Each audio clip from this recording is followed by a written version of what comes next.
Dire à tous ceux qui me suivent, faisons un effort pour être des vrais bergers, de bons bergers, des bergers responsables. On ne peut pas vous établir sur une personne, petite soit-elle, sans qu'un jour vous rendiez compte de sa vie. Lorsque quelqu'un dépend entièrement de vous, tout ce qui lui arrive repose sur vous. Vous répondez sur sa vie. Donc je voudrais que nous puissions savoir qu'il ne suffit pas de courir pour avoir des responsabilités.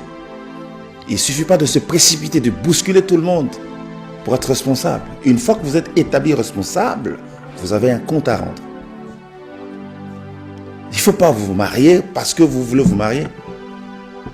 Vous devez prendre soin de votre épouse et respecter votre épouse. Sinon, vous rendrez compte de la façon dont vous l'aurez traitée. Il y a des gens qui n'ont pas compris, qui sont parents, qui sont papas, pour aider les enfants, pour les aimer, pour les accompagner dans leur vie jusqu'à ce qu'ils atteignent la majorité et qu'ils deviennent à leur tour aussi des bergers. Mais tant qu'ils sont encore des brebis sous votre responsabilité, vous répondrez de leur vie. N'est-ce pas? Donc, ça ne sert à rien de chercher à être responsable. Encore faut-il être le bon responsable, qui a un véritable recours pour les autres, sur qui les autres peuvent compter, qui saura bien essuyer les larmes, qui ne voudra pas voir une âme pleurer alors que c'est lui le responsable.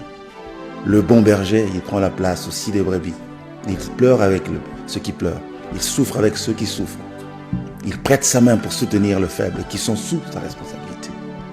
Donc, être un berger ne suffit pas. Il faut être comme le maître, un bon berger. Il ne faut pas taper vos petits frères parce que vous êtes nés avant eux. Non, il faut les aimer. Il faut bien les encadrer. C'est ça le sens de responsabilité. Malheureusement, on ne voit pas ça, on ne trouve pas ça parmi les hommes. Lorsque nous allons lire les passages, vous comprendrez que les hommes sont mauvais. Et je comprends pourquoi un jour Dieu a regretté d'avoir créé les hommes. La Bible dit Dieu se repentit. Certainement, il a dit, qu'est-ce qui m'a poussé à créer ces gens? Parce que lorsque l'homme veut te montrer ce qu'il est, tu regrettes de l'avoir rencontré un jour. Il y a des mamans qui regrettent d'avoir rencontré leur mari. Ils disent, si c'était à refaire, je pense que pour rien au monde, j'aurais souhaité te rencontrer. Il y a des papas et des enfants qui regrettent d'être nés dans une famille.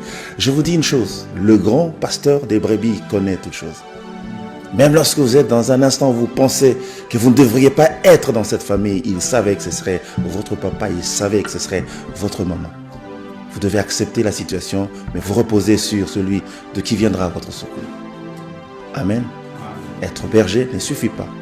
Encore faut-il être un bon berger, qui est l'espoir des autres, qui est comme une référence sur qui les autres peuvent prendre appui. C'est ça remplir sa responsabilité sur la terre. Vous ne pouvez pas être introduit sur la terre pour faire souffrir les autres. Non, vous n'êtes pas un bon berger. Ça vous rattrapera même dans l'éternité. Croyez-moi.